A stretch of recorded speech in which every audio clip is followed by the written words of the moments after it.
UP police के document verification में लगने वाला चरित्र प्रमाण पत्र कहाँ से बनेगा, इससे जुड़ा कन्फ्यूजन खत्म हो चुका है और इससे जुड़ा कोई भी क्वेरी अब आ भी नहीं रही है। एक इम्पॉर्टेंट चीज़ और आपको बताना था कि डॉक्यूमेंट वेरिफिकेशन जब हो जाएगा उसके बाद रनिंग होगी, रनिंग के बाद मेडिकल की प्रक्रिया जब शुरू होती है तो उसमें एक दो डॉक्यूमेंट ऐसे लगते हैं जिसको थोड़ा सा पहले ही बनवाना पड़ेगा, स्पेशली उन लोगों को जो लोग गांव से बिलोंग करते हैं, जो लोग नहीं चाहते कि गांव वालों को पता चले कि मैं कोई ऐसी भर्ती की प्रक्रिया में आगे बढ़ रहा हूं जहां मेरा सिलेक्शन होने की संभावना है। स्पेशली इस वजह से बताना पड़ रहा है कि गांव में जनरली लोग नहीं चाहते हैं कि आप आगे बढ़ें, वो भी आपके पटीदार, आपके ना चाहने वाले लोग। ये दोनों डॉक्यूमेंट इस तरीके से अगर बनवाते हैं तो किसी को पता भी नहीं चल पाएगा और जब तक पता चलेगा तब तक आपका यूपी पुलिस में सिलेक्शन हो चुका रहेगा। तो ये दोनों डॉक्यूमेंट क्या क्या है ये आप लोग जान लीजिए। पहला, ग्राम प्रधान के लेटर पैड पे अपना फोटो लगा के लिखवाना पड़ेगा कि मैं आपको भली बात जानता हूँ, पहचानता हूँ और फलाने गांव में आप रहते हैं, ठीक है, उनका मोहर और साइन। दूसरा, दो संभ्रांत व्यक्तियों का नाम, उनका पता, उनका मोबाइल नंबर।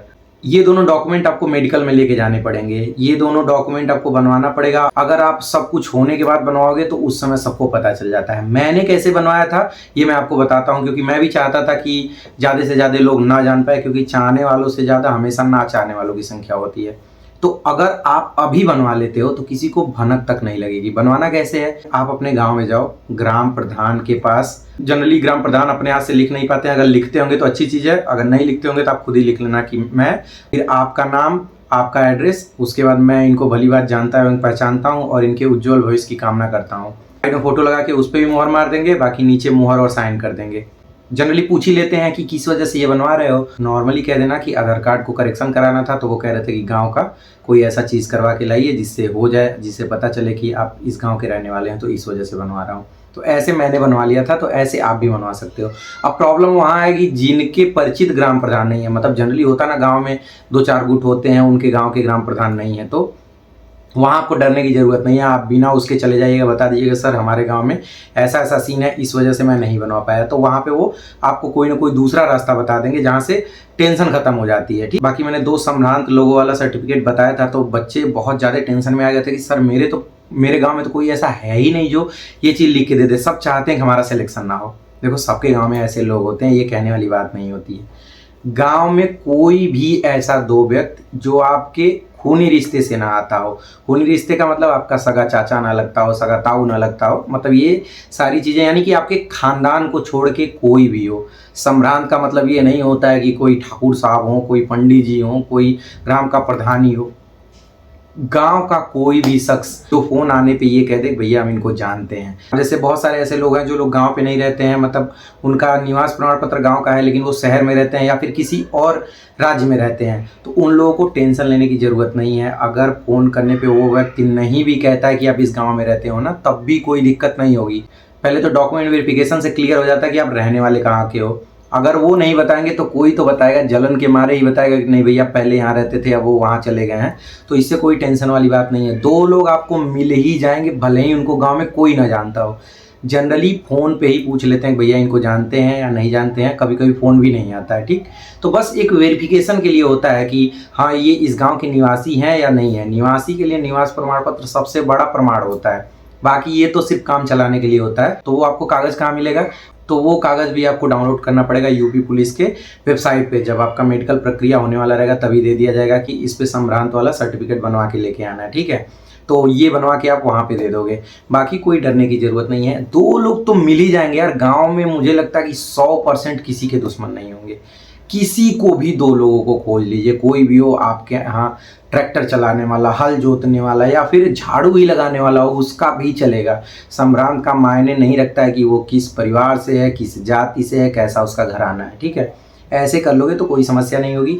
और इसको आप पहले बनवा लेना जिससे लोगों को हवा तक ना लगे, क्योंकि जब तक पुलिस वेरिफिकेशन ना हो जाए तब तक सेफ नहीं हो आप। स्पेशली गाँव के लिए मैं कह रहा हूँ, लोग चाहते ही नहीं है कि आप आगे बढ़ो। तो ये वीडियो पहले बनाने का मेन उद्देश्य यही है कि जब तक लोग अंदाज़ा लगाएं तब तक आपका सर्टिफिकेट बन के तैयार हो जाए और कुछ दिन रिश्तेदारी में रह जाओ, कुछ दिन शहर में किराए पे रूम लेके रह जाओ, लेकिन थोड़ा लोगों से दूर रहो, क्योंकि भाई कोई किस हद तक जा सकता है ये आप अंदाज़ा भी नहीं लगा सकते हो। लोग जो सामने आपके मुंह पे अच्छे से बात करते हैं वो भी पीछे हट के कितने हद तक गिर सकते हैं ये आप नहीं समझ सकते हो। तो तो वो परिस्थिति ना देखने को मिले, इस वजह से ये डॉक्यूमेंट दोनों पहले बनवा लो। बाकी एक चीज़ मैं आपको और बताना चाहूँगा, जिन बच्चों के ऊपर एफआईआर दर्ज है या फिर जिन बच्चों के ऊपर एफआईआर दर्ज थी, अब मामला कंप्लीट हो चुका है, यानी कि कोर्ट से मामला खत्म हो चुका है या फिर चार्जशीट बन गई है जिसमें वो दोषी नहीं करार दिए गए हैं, इन दोनों लोगों के लिए मैं यही कहना चाहूँगा कि जब मेडिकल की प्रक्रिया होती है तो जिनकी धाराएं खत्म हो चुकी हैं, यानी कि जिनका प्रोसीजर खत्म हो चुका है, उनको तो कुछ भी लिख के देने की ज़रूरत नहीं है। वो सीधे लिख देंगे कि मेरे ऊपर कोई भी एफआईआर दर्ज नहीं है, ना ही कुछ ऐसा थाने पे चल रहा है। लेकिन जिनके ऊपर एफआईआर चल रही है, भले ही जब वो फॉर्म भरे थे तब नहीं चल रही थी, लेकिन अभी चल रही हो, तो वो उस पर धारा का नाम जरूर लिख के दे देंगे। क्योंकि इतना आप समझ लो कि जब पुलिस वेरिफिकेशन होता है तो थाने से मांगा जाता है रिपोर्ट कि इनके ऊपर कुछ अगर एफआईआर दर्ज हो तो वो बताओ, नहीं दर्ज हो तो बताओ। तो वो वेरिफिकेशन में रिपोर्ट वही लगाएंगे जो आपके ऊपर है। यानी कि अगर आपके ऊपर धाराएं नहीं कोई लगी होंगी तो वो सीधे लगा देंगे कि नहीं, नीट एंड क्लीन है। और अगर कोई धारा होगी तो वो सीधे लिख देंगे कि या तो विचाराधीन है या तो कोर्ट में चल रहा है, जो भी चल रहा है वो लिख के दे देंगे। मतलब आपका सिलेक्शन होगा, डरने की जरूरत नहीं है, चाहे कोई भी धारा लग जाए। सिलेक्शन के 10 साल बाद अगर मान लो आपको दोष सिद्ध कर दिया गया, तब आपको नौकरी से निकाल दिया जाएगा। तो चार्जशीट बनने से पहले ही आप अपने जांच अधिकारी के संपर्क में आइए, हाथ पैर जो भी चाहिए करके किसी तरीके से मामले को ख़त्म करा लीजिए।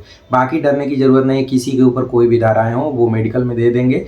हाँ, ये ध्यान रखना, कुछ लोग ये सोच रहे होंगे कि भैया हम तो इलाहाबाद में थे, वहाँ एफआईआर दर्ज हुई थी, हमारा गांव तो गोरखपुर में है, तो वो तो जान ही नहीं पाएंगे। तो नहीं भाई, तो भाई इस कन्फ्यूजन में मत रहना। ऑनलाइन सब चीज़ पता चल जाता है। पूरे भारत में कहीं भी अगर चेक किया जाएगा, आपके ऊपर कोई भी अभियोग दर्ज होगा, अभियोग पंजीकृत होगा, तो वो पता चल जाएगा। तो प्लीज़ 420 वाले मामले में अगर आप बाहर होगे तो दिक्कत हो जाएगी, इस वजह से सब चीज़ बता दीजिएगा। बाकी कोई टेंशन नहीं है, अगर जेन्युइनली आपके ऊपर गलत एफआईआर दर्ज होगी तो चार्जशीट में वो चीज़ें ख़त्म कर दी जाती हैं, अगर आप रिक्वेस्ट करोगे अपने दरोगा जी से। तो बाकी अगर और कन्फ्यूज़न हो, कुछ और जानकारी चाहिए तो आप कमेंट करके ज़रूर पूछिएगा। कोई ऐसा टॉपिक जिसको लेके अभी तक कन्फ्यूजन में चल रहे हो और चाहते हो कि उस पर कोई पर्टिकुलर वीडियो आ जाए, तो उसके लिए आप मेरे इंस्टाग्राम आईडी पे जाके मैसेज कर सकते हो। अगर वीडियो पसंद आया हो तो वीडियो को लाइक करो, चैनल को सब्सक्राइब करो। मिलते हैं अगले वीडियो में, तब तक के लिए थोड़ा अपना केयर करो, ध्यान रखो, थोड़ा गाँव से दूर रहो, बाइक को एक हिसाब से चलाना, चोट ना लगाना, क्योंकि अब 1 से 1.5 महीने का टाइम है रनिंग के लिए। मिलते हैं अगले वीडियो में, तब तक के लिए बाय बाय।